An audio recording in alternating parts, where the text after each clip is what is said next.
Welcome to Kindness in Real Life. Ava Riley's just trying to survive, selling chocolates on a snowy New York corner, when millionaire Lucas Hayes stops for a taste and flips her world upside down.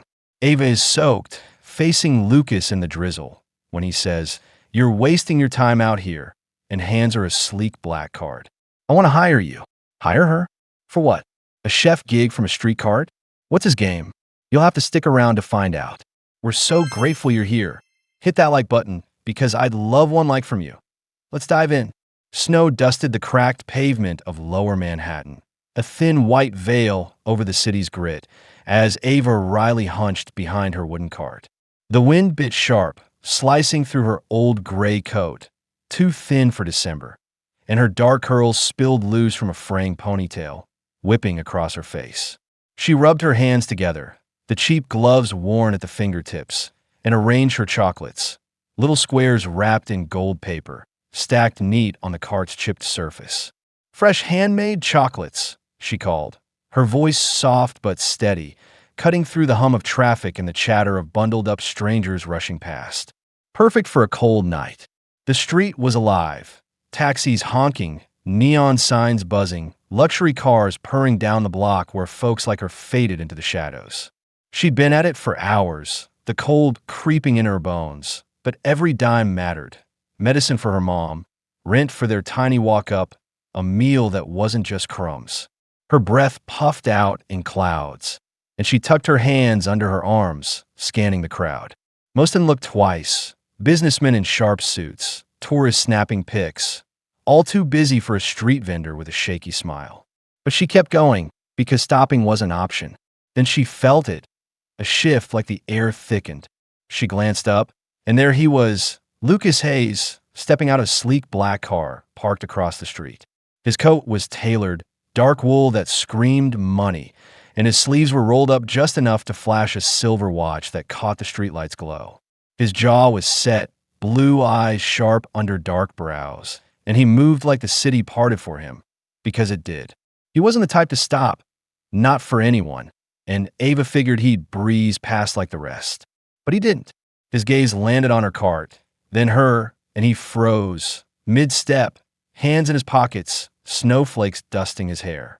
Ava straightened, brushing her curls back, her gloves snagging on the strands. He crossed the street, boots crunching the slush, and stopped in front of her, close enough that she caught a whiff of his cologne, something rich like cedar and smoke. "What's this?" he asked, voice low, clipped like he was sizing up a deal. She blinked, thrown by the question. "Chocolates. Handmade. Want to try one?" She nudged a piece forward, gold paper crinkling, and waited, her heart thudding for no reason she could name. He didn't move at first, just watched her, not with pity, not with the usual dismissiveness she got, but something else. Curiosity, maybe. Then he reached out, his fingers brushing hers as he took it. Quick, accidental, but enough to send a jolt through her. His hands were bare, no gloves, and the warmth of his skin against her cold knuckles stuck with her. He unwrapped it, the paper catching the light, and popped it into his mouth. Ava held her breath, watching his face. Unreadable, all angles and control. Then his eyes widened, just a flicker, and he chewed slower, like he was tasting something he hadn't expected. The chocolate wasn't just sweet, it was deep, a hint of cinnamon and cocoa she'd mixed late at night, a recipe she'd tweaked to keep herself sane. Lucas swallowed, his throat bobbing, and for a second, he didn't say a word. "How much for the whole cart?" he asked finally, his tone sharp, like he was closing contract. Ava blinked, her stomach twisting. "What?" He nodded at the cart, hands back in his pockets. "Everything. Name your price." She stared, snowflakes melting on her lashes, and felt a spark of something. Need, sure, because the money could change everything, but also irritation. He wasn't buying chocolates. He was buying his way out of whatever this moment was. "I don't sell in bulk," she said, lifting her chin, her voice firmer than she felt. "One by one. People like it better that way." His brow furrowed, a crack in the polish. "Excuse me." She crossed her arms, the coat creasing, and met his gaze, blue, piercing, not used to pushback. "You heard me. One at a time." He stared, snow swirling between them, and Ava braced for the walk away. She'd seen it before, rich folks shrugging her off when she didn't bend. But Lucas didn't move. His lips twitched, not quite a smile, and he tilted his head like she'd just thrown him a puzzle he wanted to solve. "You're serious," he said, more to himself than her. "Yeah," she shot back, brushing her hands on her coat. "Take it or leave it." He watched her a beat longer, then reached into his pocket, pulling out a crisp $5 bill.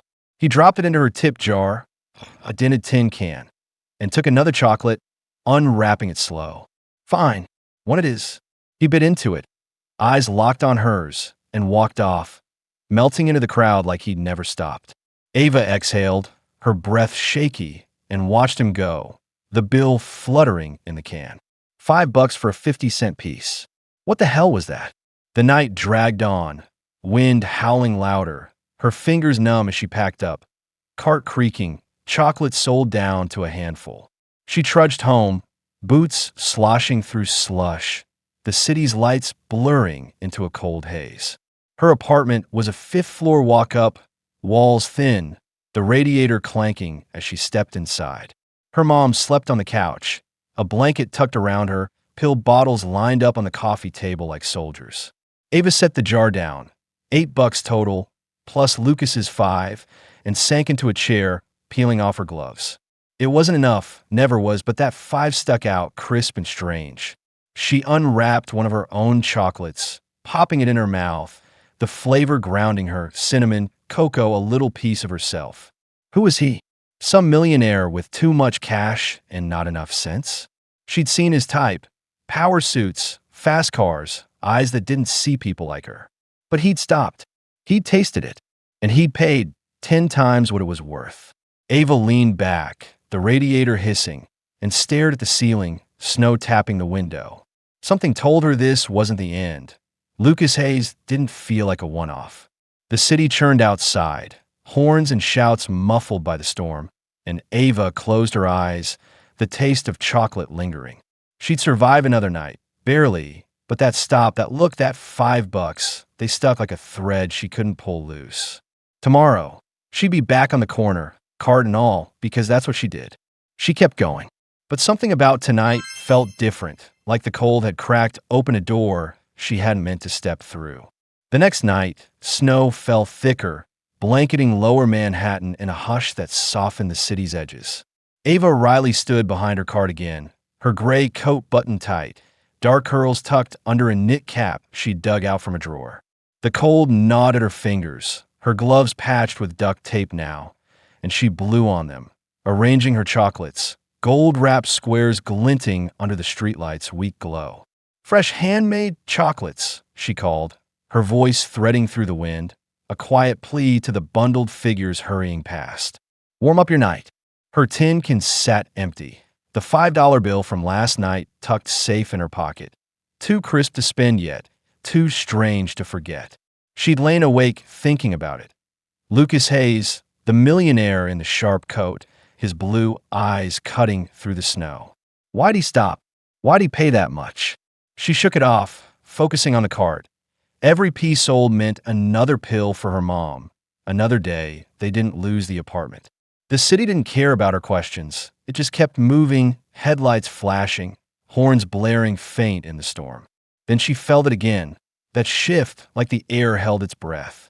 She glanced up, and there he was, Lucas, crossing the street, his dark coat open, snow dusting his shoulders.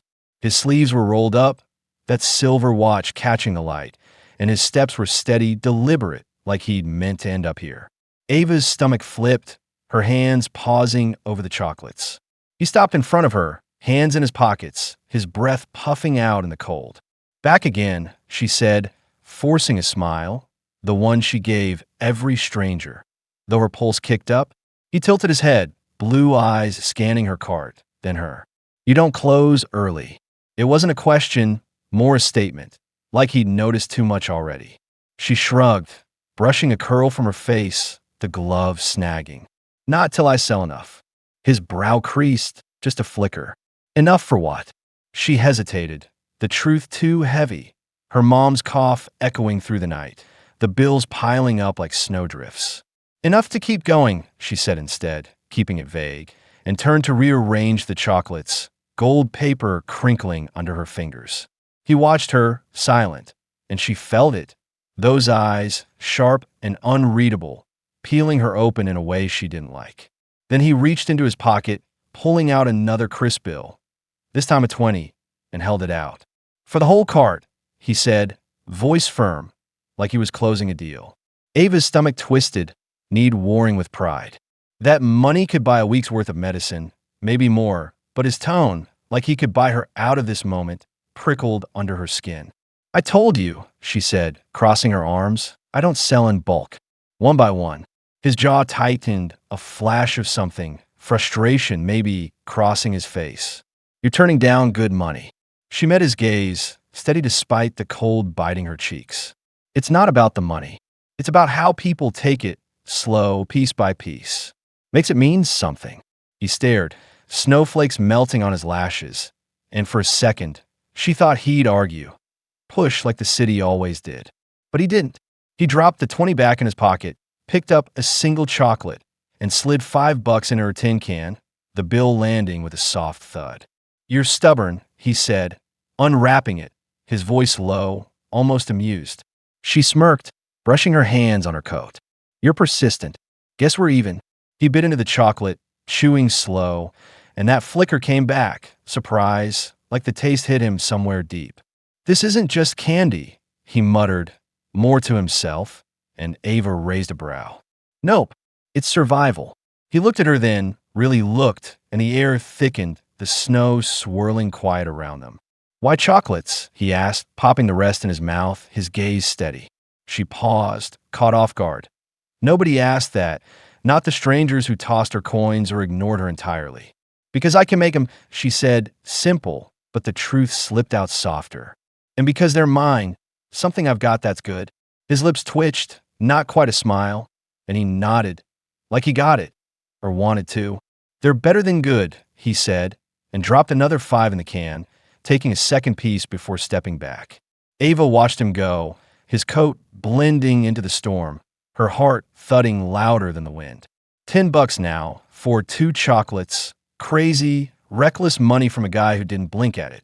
She stuffed the bills in her pocket, the tin can rattling as she packed up, the night stretching long and cold. Back home, the apartment was dim, her mom's breathing shallow on the couch, the radiator clanking like a tired heartbeat. She set the cash on the table, counting it slow, 15 total today, plus yesterday's 5. Not enough, but closer.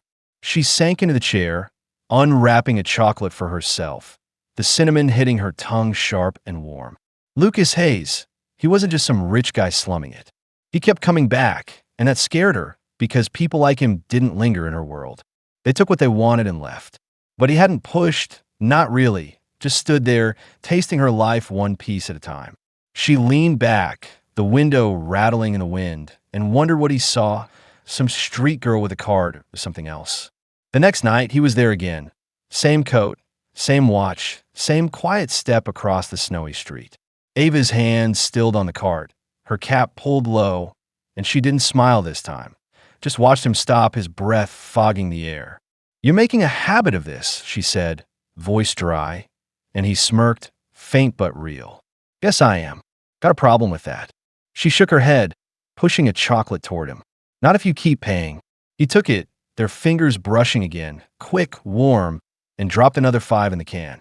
He didn't ask for the cart this time, just ate the chocolate slow, his gaze drifting from her to the street and back. You're good at this, he said, and she shrugged, arranging the gold squares. Have to be. He nodded, like he understood more than he let on, and lingered, longer than he should have, longer than made sense. The snow fell steady, the city roared on, but for a minute, it was just them, her cart, his shadow, a thread tying them to this corner. When he left, Ava watched till he disappeared, her hands trembling. Not from the cold, but from something else. He wasn't a customer anymore. Not really. He was a question she couldn't answer, a pull she couldn't shake. She packed up late, the tin heavier now, and trudged home, the bills crinkling in her pocket. Her mom stirred as she slipped inside, coughing soft into the blanket, and Ava set the money down. 20 total tonight. It was something, a lifeline. But Lucas Hayes was more, a crack in her walls, a spark in the dark. The city slept uneasy outside, snow piling high, and Ava ate her last chocolate, the taste grounding her. He'd be back. She knew it. And that scared her most of all, because she wasn't sure what she'd do when he stopped being a stranger. The snow had turned to slush by the fourth night. Lower Manhattan's streets a mess of gray puddles and tire tracks. Ava Riley stood behind her cart, her gray coat damp at the hem, dark curls peeking from her knit cap, wet from the drizzle that wouldn't quit. Her gloves were stiff with cold, fingers clumsy as she stacked her chocolates, gold paper dulled by the weather, but still neat, still hers. "Fresh handmade chocolates," she called, her voice hoarse now, battling the wind that whipped down the block. Best treat for a wet night. Her tin can rattle with a few coins, the crisp bills from Lucas Hayes folded tight in her pocket. $20 over 3 nights, more than she'd made in a week before him. She didn't get it. Why he kept coming, why he paid like that. But the money kept her mom's medicine stocked, the heat on for another day. The city churned around her, cars splashing slush, neon flickering through the haze, and she kept her head down, working through the chill. He'd show up again. She knew it, and that thought sat heavy, like a stone she couldn't shake loose. Sure enough, there he was, Lucas, striding across the street, his dark coat open, snowflakes clinging to his hair. His sleeves were rolled up, that silver watch glinting under the streetlight, and his steps cut through the slop like it didn't touch him. Ava's hands stilled, her breath catching as he stopped in front of her, hands in his pockets, blue eyes sharp against the gray. "You're soaked," he said, voice low, matter of fact, and she shrugged, brushing a wet curl from her cheek. "Part of the gig. Back for more." He nodded, reaching for a chocolate, his fingers brushing hers. Quick, warm, a jolt she was starting to expect. He dropped a 5 in the can, the bill landing soft, and unwrapped the piece, popping it in his mouth. She watched him chew, slow like always, his gaze drifting somewhere far off before snapping back to her. "You're wasting your time out here," he said, blunt, and her stomach tightened, pride prickling. "Says who?" She shot back, crossing her arms. "I'm doing fine." He tilted his head, snow melting on his lashes, and smirked, faint but there. "Fine's not enough. You're better than this." She blinked, thrown. Nobody said stuff like that. Not to her, not on this corner. "What's that supposed to mean?" He stepped closer, his coat brushing the cart, and the air shifted, tighter now. "These," he nodded at the chocolates, "they're not street food. There's something else. You're something else." Her chest hitched, his words landing soft but heavy, and she looked away, the slush pooling at her feet. "You don't know me," she muttered, rearranging the gold squares, her gloves snagging. He didn't budge, his voice steady. "I know you're out here, freezing for scraps when you could do more." She met his gaze then, blue eyes cutting through the drizzle, and felt that pull, sharp, dangerous. "And what? You've got a better plan?" He smirked again, fuller this time, and reached into his pocket, pulling out a card, sleek, black, embossed with Hayes Enterprises. "I want to hire you." Ava froze, the card dangling between them, wet dots speckling it. "Hire me?" He nodded, casual but firm. "Personal chef. Cook for me, breakfast, lunch, dinner. Whatever you're making, I want it." She stared, her mind spinning. This was nuts, a millionaire plucking her off the street like some fairy tale. "I'm not a chef," she said, shaking her head, her cap dripping. "I make candy, not meals." His gaze didn't waver, blue and unreadable. "You fight for what you want. That's enough." Her breath caught, his words slicing through her. "Fight? Yeah, that's all she'd ever done, but this? You could hire anyone." She pressed, stepping back, the cart creaking. "Why me?" He leaned in, close enough she smelled his cologne, cedar, smoke, rich. "Because I trust people who don't break easy. And these," he tapped the cart, "prove you don't." Her heart thudded, loud against the wind, and she gripped the card, its edges sharp in her palm. This wasn't about food. It was about him, about her, about something she couldn't name.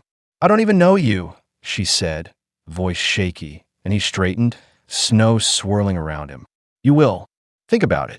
He took another chocolate, dropped a 5, and walked off, his coat fading into the storm. Ava stood there, the card damp in her hand, her pulse racing. A job, real money, not coins in a can.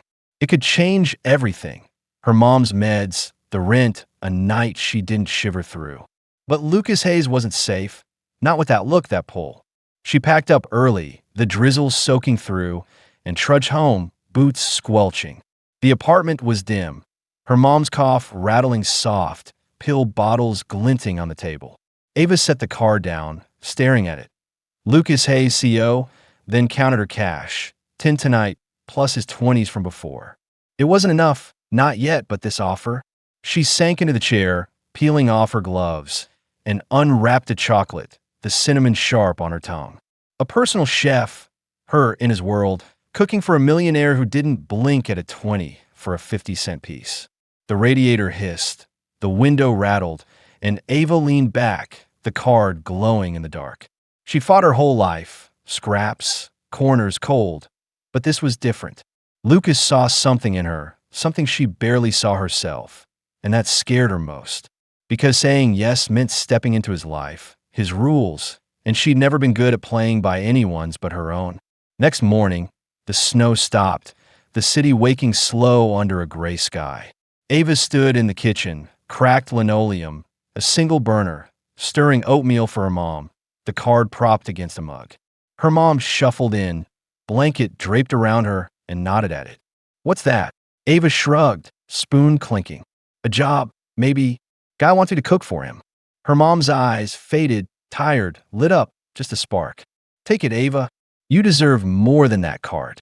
She didn't answer, just served the oatmeal, steam curling up. More. Yeah, she wanted it, needed it, but Lucas Hayes wasn't just a job. He was a door, and once she walked through, there'd be no going back. She ate her own bowl slow, the card staring back, and felt the weight. Hope, fear, a choice she couldn't dodge. The city hummed outside, slush melting into the drains, and Ava knew tonight, when she saw him again, she'd have to decide. The snow had stopped, but the wind howled louder, rattling Ava Riley's card as she set it up on the corner again. Her gray coat hung heavy, damp from last night, and her dark curls spilled loose under her knit cap, frizzing in the wet air. She arranged her chocolates, gold paper curling at the edges now, weathered but stubborn, and tucked Lucas's card into her pocket, its weight a quiet nag. Fresh handmade chocolates, she called, her voice cracking against the gusts, the street a blur of slush and headlights. Tonight was it. She'd say yes or walk away because the cold was winning and her mom's cough wasn't letting up. He showed up right on cue. Lucas Hayes, striding through the mess, his dark coat flapping open, sleeves rolled up, silver watch glinting like it mocked the storm. His hair was damp, snowflakes melting fast, and he stopped in front of her, hands in his pockets, blue eyes steady through the wind. Thought it over? He asked, voice cutting sharp, like he already knew her answer. Ava brushed her gloves together, the duct tape peeling, and met his gaze. Yeah, I'll do it, cook for you. But I'm not your charity case. His lips twitched, a smirk breaking through. Noted. Start tomorrow. My drive will pick you up. She nodded, quick and firm, the deal sealed in the slush, and he took a chocolate. $5 in the can, same as always, before walking off, his coat swallowed by the gray. Ava packed up fast, her hands trembling, not just from the cold, but from the leap she'd just taken. Home was the same, radiator clanking, her mom's breathing raspy under the blanket. She set the cash down, 15 tonight, and sank into the chair, the card's edges worn from her fingers. Tomorrow, she'd step into his world, and that scared her more than the corner ever had. Morning came gray and brutal, wind rattling the windows as a sleek black car idled outside her building. Ava pulled on her coat, grabbed a bag with her chocolate gear, cinnamon, cocoa, a beat-up pan, and stepped out, the driver silent as he opened the door. The ride was smooth, too smooth, the city blurring past, cracked stoops giving way to glass towers. They stopped at a penthouse that loomed over Manhattan, all sharp lines and mirrored windows, the kind of place that swallowed people like her whole. Inside, it was cold, sleek furniture, towering glass, a kitchen bigger than her apartment, all steel and shine. Lucas waited by the counter, his coat off, sleeves rolled up, watch catching the light. "This is it," he said, voice clipped, nodding at the space. "Cook what you want, breakfast, lunch, dinner. No rules." Ava set her bag down, the clank echoing, and smirked. "No rules? Dangerous move, Hayes." He grinned, faint but real, and leaned back. "I trust you." She started simple, scrambled eggs, a dash of cinnamon, toast charred just right. He sat at the massive dining table, scrolling his phone, barely glancing up as she slid the plate over. No words, no nod, just ate, slow like he was testing her. Lunch was next, pasta with a quick sauce, nothing fancy, and still nothing. Dinner, a roast chicken she'd wrestled from the oven, same deal. Days blurred like that. Her cooking, him silent, the penthouse a glass cage above the city's hum. She didn't mind the quiet. She'd grown up invisible. But his distance gnawed at her, a wall she couldn't crack. Then the storm hit, rain slamming the windows, thunder growling low, the skyline a smear of wet light. Ava was in the kitchen, cleaning up after a late dinner. Pasta again, tossed with herbs she'd scavenged from his pantry, when the lights flickered, plunging the place into shadow. She cursed under her breath, wiping her hands on her jeans, and grabbed a candle from a drawer, its flame dancing wild. Lucas appeared, sleeves rolled higher, a tumbler of whiskey in his hand, his hair mussed from the day. "Power's out," he said, voice rough, and sank onto a stool by the counter. "Figured," she muttered, setting the candle down, its glow pooling gold between them. He sipped his drink, blue eyes catching the light, and watched her, longer than usual, quieter than usual. "You're good at this," he said finally, nodding at the empty plate she'd cleared. Ava paused, sponge in hand, and smirked. "Took you long enough to say it." He grinned, real this time, and set the glass down. "Cooking, it's not just survival for you, is it?" She froze, his question slicing deep, and leaned on the counter, the candle flickering. "No, it's mine. Something I can keep." He nodded, slow like he got it, and the air thickened, rain hammering, thunder rumbling, the penthouse shrinking to just them. "Why'd you pick me?" she asked, voice soft, the sponge forgotten. He leaned closer, elbows on the counter, his cologne, cedar, smoke, drifting her way. "Because you don't fake it. You fight. I don't trust people who don't." Her chest tightened, his words hitting raw, and she looked down, the candle's glow blurring. "Careful, Hayes, you're getting personal." He chuckled, low and warm, and reached for her hand, slow, deliberate, his fingers brushing hers over the steel. Too late for that. Her breath hitched, his touch warm against her cold skin, and she didn't pull away. Not this time. The storm roared, glass trembling, and she met his gaze, blue, burning, peeling her open. "You're trouble," she whispered, half teasing, half true, and he grinned, his thumb tracing her knuckles. "And you're a risk worth taking." The space shrank, the candle flickering wild, and she leaned in, tentative, scared, and he closed it, his lips crashing into hers. It was fire, hard, desperate, like the storm had broken them loose. His hands slid to her waist, pulling her close, her jeans bunching under his grip. She tangled her fingers in his hair, damp and wild, and kissed him back, the counter digging into her hips. Rain slammed the windows, thunder shaking the walls, but all she felt was him, his warmth, his breath, the taste of whiskey and want. He kissed her like he'd been waiting, like she was the only thing in his world, and she let go. Fear, walls, the corner, all gone. When they broke apart, breathless, foreheads pressed, the storm howled on, but the quiet between them was louder. "Didn't see that coming," he murmured, voice rough, a grin tugging at his lips. Ava laughed, shaky and bright, her hands on his shoulders. "Liar. You've been aiming for that since the card." He pulled her closer, chuckling, his arms steady around her. "Maybe. Worth every damn piece." She smirked, the candle guttering low, and rested against him, The penthouse dark but alive. The storm raged, rain streaking the glass, and Ava felt it. A shift, a crack, something real taking hold. She'd cooked her way in, but this was more, and she wasn't sure she could walk away now. Rain lingered in the city, a steady drizzle soaking lower Manhattan as Ava Riley woke to a buzzing phone on the penthouse counter. She'd stayed late after the storm. After that kiss, curled on Lucas's couch under a borrowed blanket, his cologne still clinging to her gray coat. Her dark curls tangled wild from sleep, and she rubbed her eyes, reaching for the phone, its screen flashing with notifications, texts, calls, a flood she didn't expect. Her stomach dropped as she scrolled. Millionaire Lucas Hayes' mystery woman, screamed one headline, a blurry photo of her stepping in his car plastered below it. Another, street vendor snags Hayes, gold digger or love story? Her hand shook, the phone slipping slightly. Someone had seen her, snapped her, turned her life into a circus. She bolted upright, the blanket pooling on the floor, and glanced around. Lucas wasn't there, the penthouse quiet save for the rain tapping the glass. Her jeans creased from the night. Her knit cap crumpled beside her, and she yanked it on, panic clawing her chest. Her mom. God, her mom.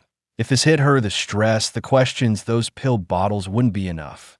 Ava grabbed her bag, the chocolate gear clanking, and headed for the door, but swung open before she could touch it. Lucas stood there, his coat damp, sleeves rolled up, jaw tight as he held the phone to his ear. "Handle it," he snapped, voice sharp, and hung up, blue eyes locking on her. "You've seen it," he said, not a question, and stepped inside, tossing his phone on the counter. Ava clutched her bag, her voice trembling. "Yeah, I've seen it." "What the hell, Lucas?" "Pictures, me, you, this." She waved at the penthouse, glass walls gleaming cold. "They're calling me a gold digger." He crossed his arms, steady but tense. "It's noise. I'll fix it." She laughed, bitter and jagged, and shook her head, curls bouncing. "Fix it? This isn't your stock market. You can't just wave money and make it vanish. This is my life." He stepped closer, rain streaking his hair, and his voice dropped, controlled. "I've got people on it, PR lawyers. It'll die down." Ava's chest heaved, her gloves, still patched, tight in her fists. "Down? My mom's sick. She can't handle this." People digging, asking, showing up. Her throat burned, and she turned, staring at the skyline, lights blurred by wet glass. "I should have stayed on the corner." This, she gestured between them, was a mistake. His jaw clenched, a flash of something. Hurt, maybe, crossing his face, but he hit it fast. "You don't mean that." She spun back, eyes blazing. "Don't I? You dragged me into this, your world, your rules, and now I'm the one paying." He moved closer, too close, his cologne, cedar, smoke, flooding her senses. "I didn't drag you. You chose this, cooking me, all of it." His voice softened, rough at the edges. "That kiss wasn't a mistake, Ava." Her breath hitched, the memory slamming back. His lips, the storm, the fire, but she shoved it down, stepping back. "Maybe not then, but now? Look at this." She thrust her phone at him, the screen glowing with venom, pathetic, doesn't belong. "This is what happens when you mix my world with yours." He glanced at it, then at her, blue eyes darkening. "They're wrong. You belong anywhere you damn well want." She laughed again, sharp and hollow, and tossed the phone on the counter. "Tell that to them. Or my mom," when some reporter bangs on her door. She grabbed her bag tighter, the strap digging in her palm. "I need to go. Check on her, figure this out." He reached for her arm, gentle but firm, his fingers warm through her sleeve. "Wait, let me handle it first. Give me a day." She pulled free, shaking her head. "A day won't erase this, Lucas. You don't get it. I'm not built for your glass tower." He stood there, hands dropping, rain streaking the windows behind him. "I'll protect you. Her too. Just don't run." Her chest tightened, his words tugging at her, but the buzz of her phone, another call, another headline, drowned it out.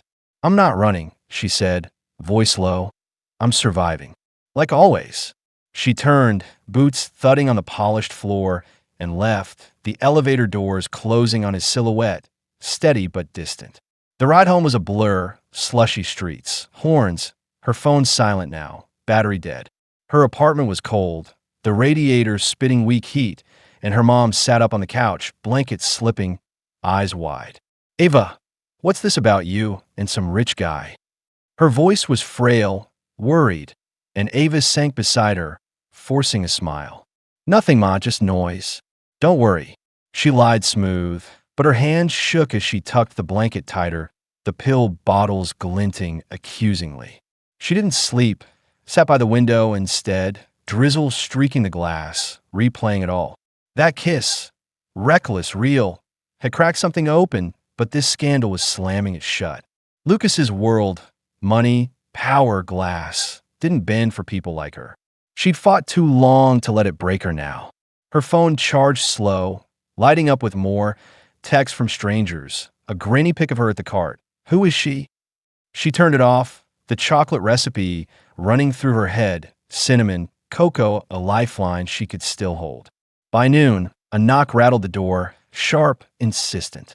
Ava opened it, heart sinking. A woman in a slick coat, notepad in hand. "Ava Riley? I'm with the Post. Care to comment on Lucas Hayes?"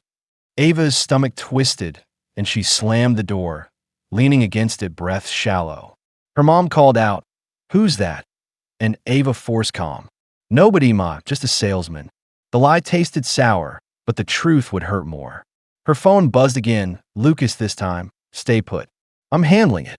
She stared at the words, rain tapping steady, and felt the crack widen. Trust him or cut loose. She'd survived alone forever, but his voice, his touch, lingered, pulling her back. The reporter knocked again, louder, and Ava gripped her bag, the card crinkling in her pocket. This wasn't over. Not the drama. Not him. And she wasn't sure what scared her more, losing him or letting him in. The city churned outside, wet and relentless, and Ava sank onto the floor, the storm in her head louder than the one she'd kissed him through. She wasn't running yet, but she wasn't staying either, not till she knew what this cost. The drizzle had turned to a steady rain by evening, drumming against the cracked window of Ava Riley's apartment as she paced the tiny living room. Her gray coat hung damp on a chair, dark curls loose and frizzy from the wet, and her phone sat silent on the table, turned off since the reporter's knock. Her mom slept fitfully on the couch, blankets slipping, the pill bottles a quiet army on the coffee table. Ava's chest ached. Those headlines, those pictures, they weren't just noise now. They were a threat, clawing at the fragile life she'd fought to hold together. Lucas's text, "Stay put. I'm handling it," burned in her mind, but trust didn't come easy, not when her world was cracking. A sharp rap at the door jolted her, different this time, not the reporter's pushy tap. She hesitated, then opened it, rain streaking in as Lucas Hayes stood there, his coat soaked, sleeves rolled up, hair plastered to his forehead. His blue eyes were sharp, but softer than she'd expected, and he stepped inside without waiting, shutting the door against the storm. "You didn't answer," he said, voice low, rough from the day, and set a damp envelope on the table. Ava crossed her arms, her jeans creased from sitting too long. "Didn't feel like talking." "What's that?" He nodded at it, water dripping from his coat onto the floor. "A plan. Open it." She eyed him, then grabbed the envelope, tearing it open, papers typed neat, a contract from Hayes Enterprises. Her stomach twisted as she skimmed. A job, official, private chef, a salary that made her blink twice, and a clause about discretion. She looked up, rain tapping loud. "This your fix? More money." He shook his head, stepping closer, his breath visible in the cold room. "Not just money. Protection. Your mom, you. No one gets near her. No questions, no cameras. My people make sure." Ava's throat tightened, the papers crinkling in her grip. "You can't just... People don't stop digging, Lucas. They'll keep coming." He met her gaze, steady, unyielding. "They will, till I bury it. I've got a statement going out tonight, calling it lies, shutting it down. My team's already on the Post, the blogs, legal threats, payoffs, whatever works." She laughed, sharp and shaky, and tossed the contract down. You think that's enough? My mom's name's out there now. She can't handle this.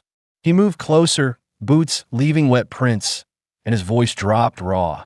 I know. That's why I'm here. Not my lawyers, me. I'll get her out, somewhere safe, quiet, till this dies. A place upstate, private. She'll have what she needs, doctors, meds, no press.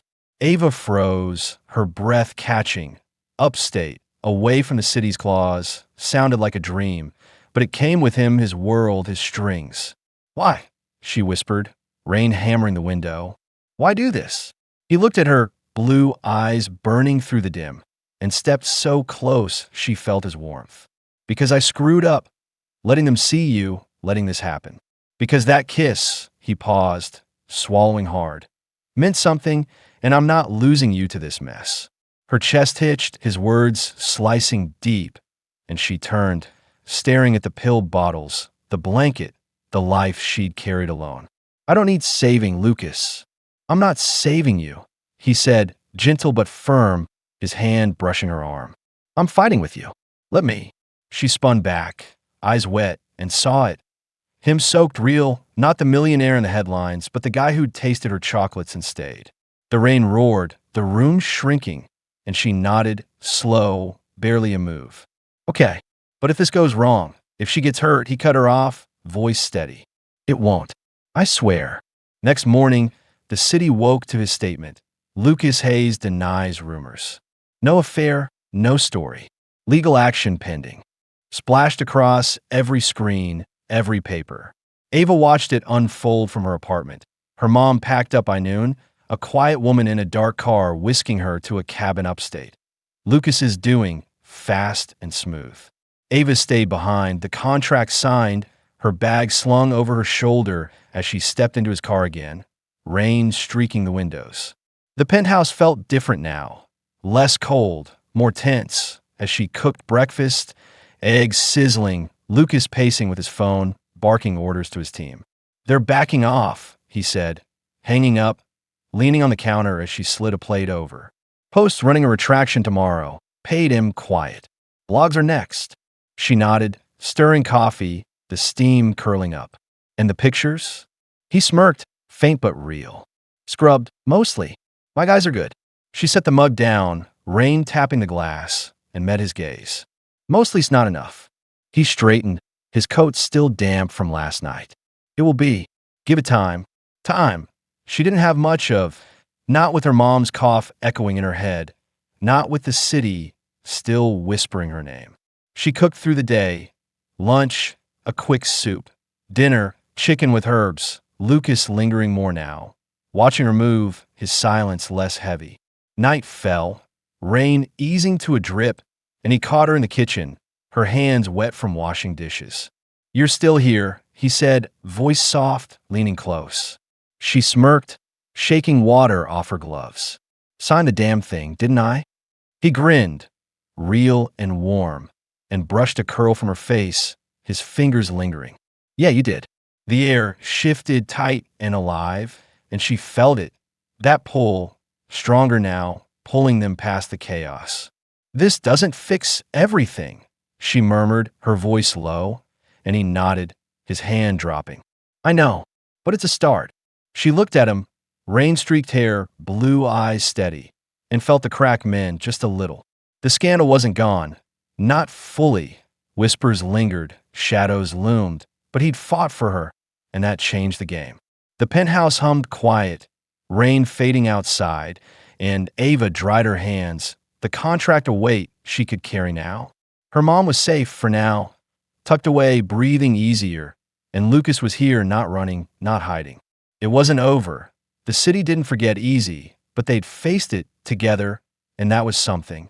She glanced at him, his coat slung over a chair, and knew the next hit wouldn't break them. Not yet.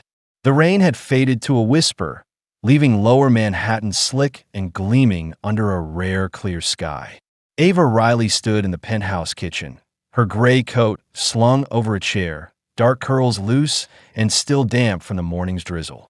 The scandal had quieted. Lucas's statement, his team's pressure, the retraction in the Post. It worked, mostly. Whispers lingered in corners, But the reporters were gone, her mom safe upstate, breathing easier in a cabin tucked among pines. Ava stirred a pot of soup, carrots, herbs, a recipe she'd thrown together, and glanced at the skyline through the glass, the city humming soft below. Lucas leaned on the counter, his coat off, sleeves rolled up, hair still mussed from a long day. His blue eyes followed her, steady and warm, a shift from the sharp edge she'd first met. "Smells good," he said, voice low, breaking the quiet. She smirked, spoon clinking against the pot. "Better be. I'm not hauling this upstate for nothing." He grinned, real and easy, and stepped closer, his boots scuffing the floor. "She's okay up there?" Ava nodded, stirring slow. "Yeah, called this morning. Says it's peaceful. Thanks to you." He shrugged, brushing off, but his hand found hers on the counter, fingers lacing through, warm, grounding. "Told you I'd fix it." She met his gaze, the soup simmering soft, and felt the last crack mend. Trust, fragile but real, stitching them tight. "You did," she murmured, and set the spoon down, the air thickening, alive with something unspoken. The city faded outside, the penthouse shrinking to just them. Her jeans creased, his shirt rumpled, a bubble against the chaos. He tugged her closer, slow, his breath brushing her cheek, and she didn't pull back, not this time. "You're still here," he said, voice rough, echoing that night in the storm, and she grinned, her hands sliding to his shoulders. "You're still trouble." His laugh was soft, warm, and he kissed her, gentle at first, testing, then deep, hungry like the weeks of tension broke loose. Her fingers curled into his hair, damp strands tangling, and she pressed into him, the counter cool at her back. The kiss shifted, fire sparking, need rising, and he lifted her easy, setting her on the counter, soup forgotten. Her legs wrapped around him, jeans stretching, and his hands slid under her shirt, calluses rough against her skin. She gasped, soft and sharp, as he trailed kisses down her neck, her pulse racing under his lips.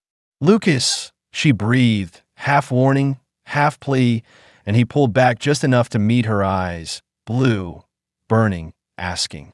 "Yeah." She nodded, quick, and tugged him back, their mouths crashing again, reckless and raw. Clothes peeled away, her shirt hitting the floor, his unbuttoned slow, a tangle of fabric and want. He carried her to the couch, rain-streaked glass framing them, and laid her down, his weight warm, steady above her. Her hands roamed his back, nails grazing, and he groaned, low and real, his lips finding hers again.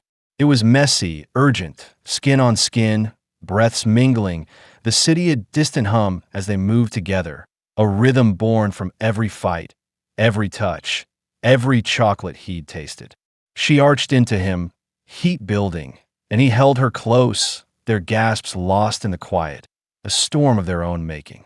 When it ended, they lay tangled, sweat cooling, her head on his chest, his arm draped over her, the blanket half off the couch. The rain tapped faint outside, the soup cold now, and Ava traced lazy circles on his skin, her voice soft. "Didn't plan that." He chuckled, his fingers threading through her curls. "Worth it, though." She grinned, nestling closer, the penthouse glowing dim around them. Less a cage now, more a refuge. Days later, they drove upstate, his car slicing through fog, her cart left behind for good. The cabin sat quiet, wood and stone against the lake, pines whispering in the breeze. Her mom waited on the porch, blanket around her shoulders, a smile breaking through when Ava stepped out, bag in hand. "You're here," she said, voice frail but bright, and Ava hugged her, tight and careful, the lake lapping soft nearby. Lucas hung back, coat slung over his arm, watching them, blue eyes steady, a grin tugging at his lips. They stayed the weekend, her cooking, him chopping wood, her mom laughing more than she had in years. Night fell crisp, stars punching through the dark, and they sat by the fire, mugs of cocoa in hand, cinnamon sharp, a nod to her cart days. "You're keeping her?" her mom teased, nodding at Lucas, and Ava smirked, elbowing him. "Maybe. He's useful." He laughed, warm and deep, and squeezed her hand, the fire crackling between them. Back in the city, life settled. Ava cooked in the penthouse, her recipes filling the space, Lucas lingering longer, his world bending to fit hers. The scandal faded to a murmur, drowned by his team's work, and her mom stayed upstate, safe, steady. One night, he found her at the stove, pasta bubbling, her curls tied back, and wrapped his arms around her, chin on her shoulder. "You're my whole damn plan now," he murmured, voice rough, and she turned, kissing him slow, the steam curling up. The cart gathered dust in a storage room, gold paper swapped for a kitchen that hummed with her. Chocolate still, but more now, a life she'd built from scraps. The city roared on, glass towers gleaming, but they'd carved something else, a corner of their own, warm, real. She'd started with a wrong stop, a $5 bill, and found him. Lucas, not the millionaire, just a man who'd fought beside her. They stood by the penthouse window, rain streaking faint again, her hand in his, the skyline stretching wide. "We made it," she said, voice soft, and he pulled her close, his breath warm against her hair. "Yeah, and I'd chase you through 100 storms to do it again." She grinned, the glass reflecting them, two shadows against the glow, and knew this was it. Home, messy, and there's stitched from a cold night into forever. Life's a storm, cold corners, hard fights, but Ava and Lucas prove it's the risks that matter. One stop, one taste can rewrite your story. Don't fear the chaos. Grab it. Fight for it. Love's not perfect. It's raw worth it. Chase what's real, and you might just find your forever.